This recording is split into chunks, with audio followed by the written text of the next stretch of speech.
연말정산이 시작됐습니다. 연말정산을 어떻게 하냐에 따라 세액 공제액이 달라질 수 있기 때문에 꼼꼼히 살펴봐야겠습니다.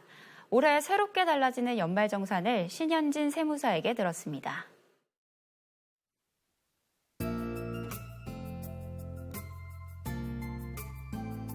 22년 하반기 제출한 대중교통 이용분에 대한 신용카드 소득공제율이 기존 40%에서 80%로 한시적으로 상향됩니다. 또한 21년 대비 신용카드 등 소비가 5% 초과 증가한 경우 소비 증가분에 대한 소득공제율은 20%로 적용됩니다. 총급여 7천만 원 이하 무주택 근로자가 지출하는 월세액에 대한 세액공제율이 종전 10% 또는 12%에서 15% 또는 17%로 상향되었습니다. 주택 임차 차입금 원리금 상한액 소득공제 한도는 기존 300만 원에서 400만 원으로 확대됩니다. 의료비 세액공제도 확대됩니다. 난임 시술비 공제는 기존 20%에서 30%로, 미숙아와 선천성 이상아를 위해 지출한 의료비 공제도 기존 15%에서 20%로 상향됩니다. 기부 문화 활성화를 위한 기부금 세액공제율 한시 상향은 올해도 적용됩니다. 지난해 지출한 기부금 중 1,000만 원 이하 금액은 20%, 1,000만 원 초과하는 금액은 35%의 세액공제를 받을 수 있습니다.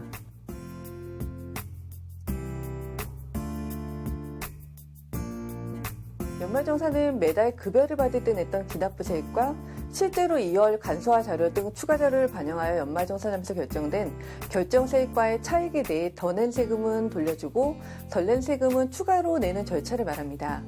결국은 최대로 환급이 되더라도 내가 지난 1년 동안 냈던 세금을 초과할 수 없는데요.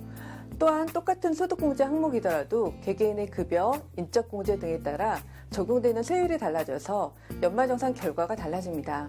소득공제 인정액 가운데 얼마나 환급액이 될지는 근로자가 국세청 홈택스의 연말정산 미리보기 서비스를 활용해 올해 사용한 신용카드 등 지출 내역과 사용 예상 금액을 토대로 미리 계산해 볼 수 있습니다.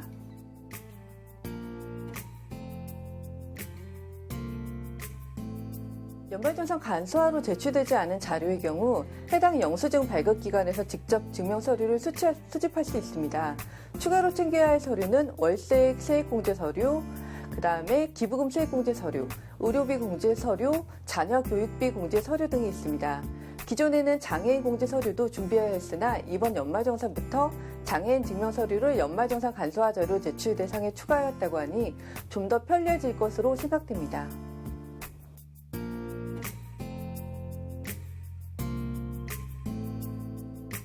연말정산을 잘하기 위해서는 가장 좋은 건 결혼을 하고 자녀를 낳아서 부양가족을 늘리는 것입니다. 만약 따로 살지만 실제로 부양하는 부모님이 계시다면 기본공제 대상자로 등록 가능합니다. 연말정산에서는 주택자금 관련 소득공제액이 커서 절세 효과가 큽니다.